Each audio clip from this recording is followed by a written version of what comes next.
Welcome to this video on the British Zeppelin Company. I'm Ross Maynard. When I was a teenager, we lived next door to a virtually housebound man in his 90s. I think his name was Major Edmonds, and he had been a director of the British Zeppelin Company in the 1920s. The idea that a British company was using the name of one of the most feared weapons of Germany in the First World War astounded me.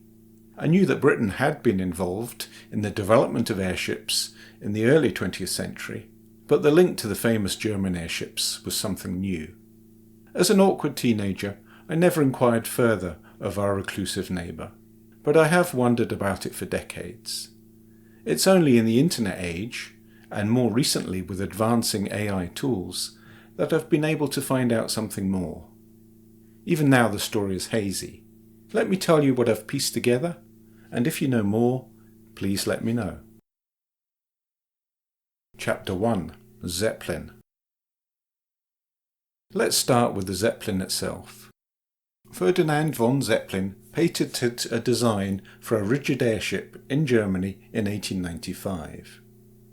Count von Zeppelin then launched his first airship, the LZ-1, in 1900, and the design developed up to the first commercial flights from 1910. By the middle of 1914, Zeppelins had carried over 10,000 passengers. During the First World War, the German military used Zeppelin airships as bombers. 115 Zeppelins were used in this way, and over 500 civilians were killed in bombing raids from 1916.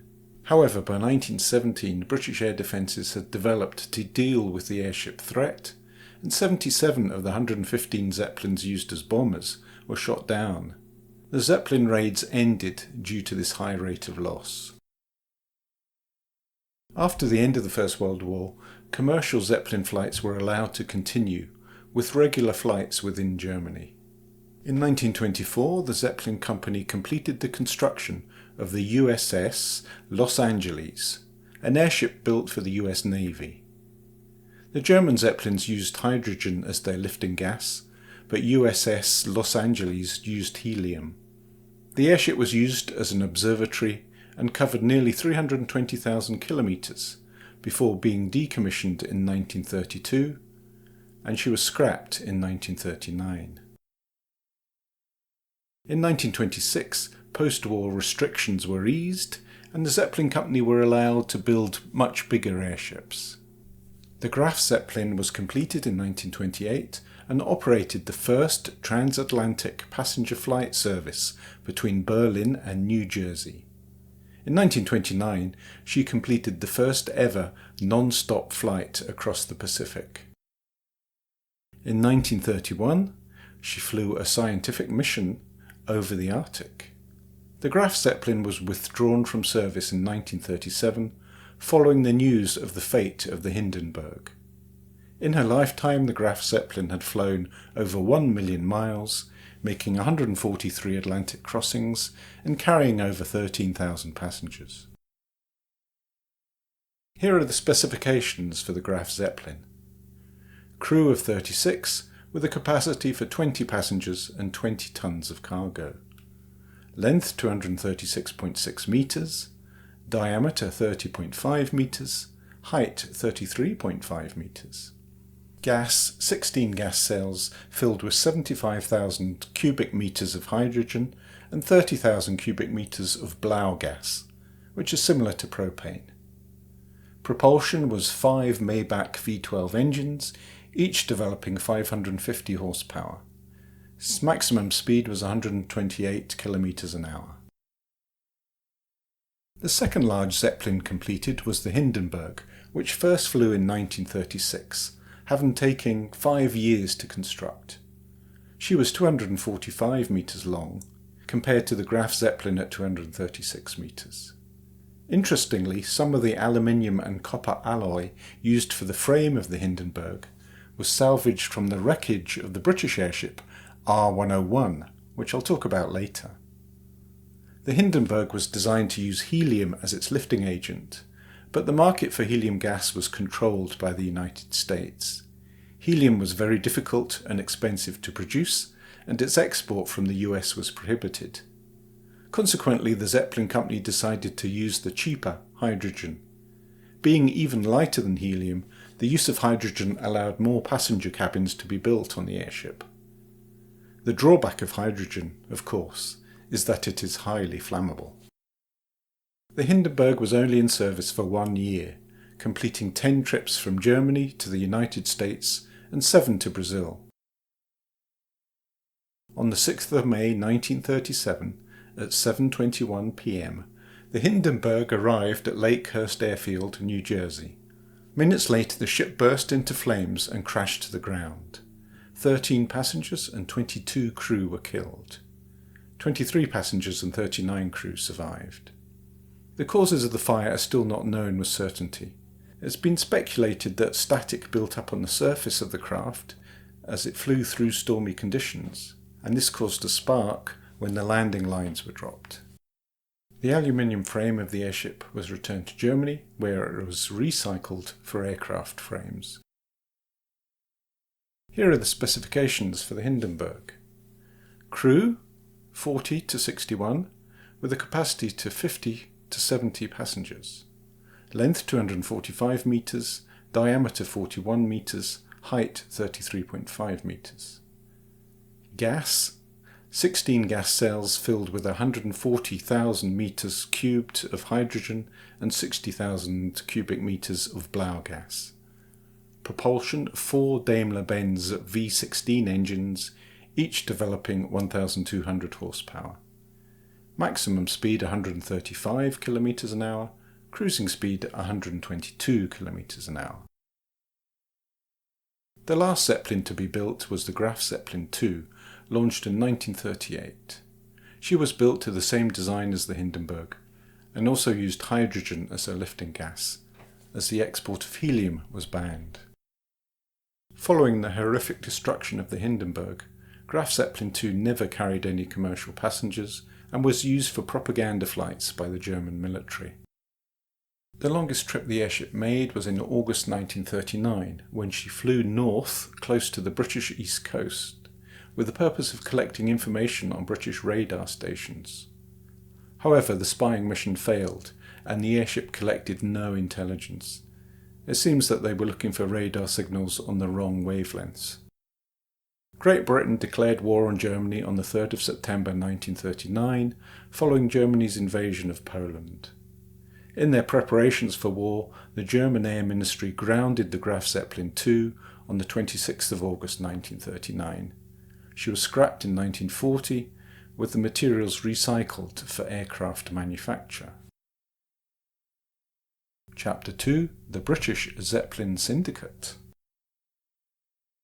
Great Britain lagged way behind Germany in airship development, but the German patent for a rigid airship had created interest in Britain, and a group of private investors formed the British Zeppelin Syndicate in 1909 with the aim of acquiring and operating Zeppelins on British air routes.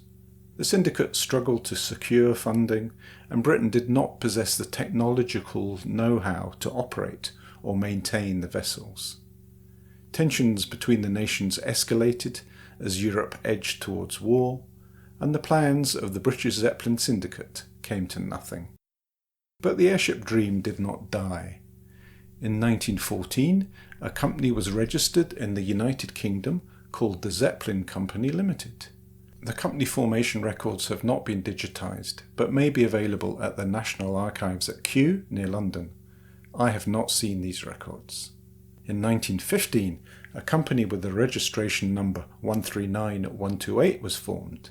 This was the British Super Zeppelin Company Ltd. Again, no digitised records are available, although the originals may be available at the National Archive. The company was dissolved after the First World War, and again I have not seen any of its records. The internet does not have any information on either of these two companies. However, they may have been forerunners of the Imperial Airship scheme, which I'll come to presently. Chapter 3. British Airships 1911 to 1920. The first British rigid airship was built for the Royal Navy by Vickers and Sons at Barrow-in-Furness in 1911. She was His Majesty's Airship No. 1, given the nickname Mayfly. HMA No. 1 was intended as a scout ship and was 156 metres long. Unfortunately, she broke in two in strong winds before she could take her first flight. No further attempts were made to develop a British dirigible until 1915, when, alarmed by Zeppelins being used as heavy bombers, the government decided to start work on its own airships. The British Super Zeppelin Company Ltd, mentioned in the previous chapter, may be related to this resurgence in interest. In 1916, Vickers and Son at Barrow-in-Furness built HMA No. 9, based on a captured German Zeppelin. Between 1917 and 1918, 6 airships were built by the William Beardmore Company near Glasgow and by Armstrong Whitworth in North Yorkshire. These were numbered R23 to R29, and R29 contributed to the destruction of a German U-boat. R31 and R32 were built of plywood by Short Brothers in Bedfordshire. These are the largest wooden vehicles ever built, but were not a success and never entered service. Finally, in 1920, Vickers launched R80, which was developed for commercial use, but used for training of US Navy personnel. Its design became the foundation of the two largest British airships, R100 and R101. We'll come to them soon. Chapter 4. The Imperial Airship Scheme. In 1921, it was proposed that airships should be used for transportation over distances that aircraft, at that time, could not achieve. The Vickers Company proposed the construction of 6 large airships in 1922, but the project was not taken forward until 1924, when the Imperial Airship Scheme was formed by the British government, with a plan to build 2 airships. These would be the R100 and the R101. Design work on the R100 was begun in 1925, with the airframe designed by Barnes Wallis, who later became famous for developing the bouncing bomb in World War II. Also involved in the design team was Neville Shute Norway, who later became the author of popular adventure novels under the pen name Neville Shute. R100 first flew in 1929 and was 219 metres long. Filled with hydrogen, she made a promotional flight to Canada in August 1930. R100 was grounded after the R101 disaster in October 1930. In 1931 she was broken up and sold for scrap. The specifications for R100 were as follows. Crew 37 with a capacity for 60 passengers. Length 219 metres, diameter 41 metres. Gas 146,000 cubic metres of hydrogen. Propulsion 6 Rolls-Royce 12-cylinder engines, each developing 650 horsepower.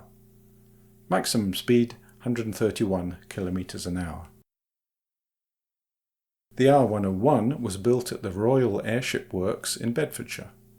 She had a different design team to the R100, and it was planned that she would serve destinations in India and Asia. For that reason, she used diesel engines for propulsion rather than the kerosene engines used on the R100, kerosene being seen as too flammable in the hotter temperatures of India. R101 was larger than R100 at 236 metres, and first flew in October 1929, 2 months before the R100. However, by 1930 there were concerns about the cover of the R101, which was subject to several splits. The airship departed on its first flight to India in October 1930. The weather deteriorated while the craft was over France, and she crashed into the ground, bursting into flames. 48 of the 54 passengers and crew were killed. The official inquiry decided that a tear in the covering had caused a hydrogen leak, which resulted in the airship becoming nose-heavy and crashing into the ground. A spark then igniting the hydrogen that filled the airship. The specifications for the R101 were as follows. Crew 42 with capacity for 60 passengers. Length 236.8 metres, diameter 40 metres, height 42.7 metres. Gas 156,000 cubic metres of hydrogen. Propulsion was 5 Beardmore Tornado 8-cylinder diesel engines, each developing 585 horsepower. A maximum speed was 114 km an hour and a cruising speed 101 km an hour. With the destruction of the R101, British interest in airships ended. Fixed-wing aircraft were developing at pace by the 1930s, and the perceived need for airships no longer existed. Flying boats became the main vehicle for long-distance air travel in the 1930s. Plans for further airships were dropped, and the Imperial Airship scheme ceased. R100 had a construction cost of around £471,000 at 1929 prices, with the cost for R101 put at £712,000. The total cost of the Imperial Airship scheme is estimated at about £171 million at 2023 prices. So we come to the end of this video, and I've not found out much about my former neighbour and his involvement in the British Zeppelin Company. Perhaps it was one of those two short-lived companies registered in 1914 and 1915, for which records have not been digitised. I hope one day those records will be available and I will find out more. I hope you found this video interesting. If you know any more about the Zeppelin Company Ltd or the British Super Zeppelin Company Ltd, please let us know in the comments. Thank you for watching. Goodbye. I'm adding a postscript to this video a few weeks after I made it. Searching the British newspaper archive, I found one reference to the formation of the British Super Zeppelin Company Ltd. A newspaper called the Financial News published this small piece on the 2nd of February 1916.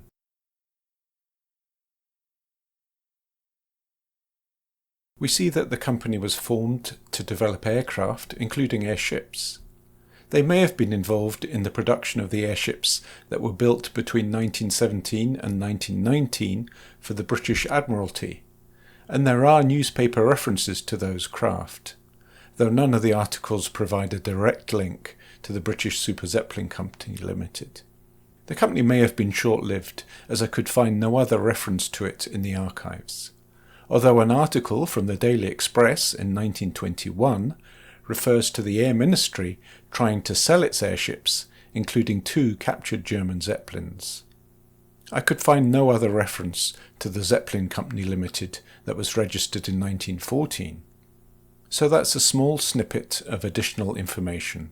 I strongly suspect that the British Super Zeppelin Company Ltd was involved in the development of the 6 airships built by William Beardmore and Company near Glasgow and by Armstrong Whitworth in North Yorkshire, but that the project was taken over by the British government and the company was then dissolved. I have no real proof. Perhaps the records in the National Archives in London would reveal more, but I live 400 miles away and have no opportunity to access the physical records. I'll update this video if I find out more.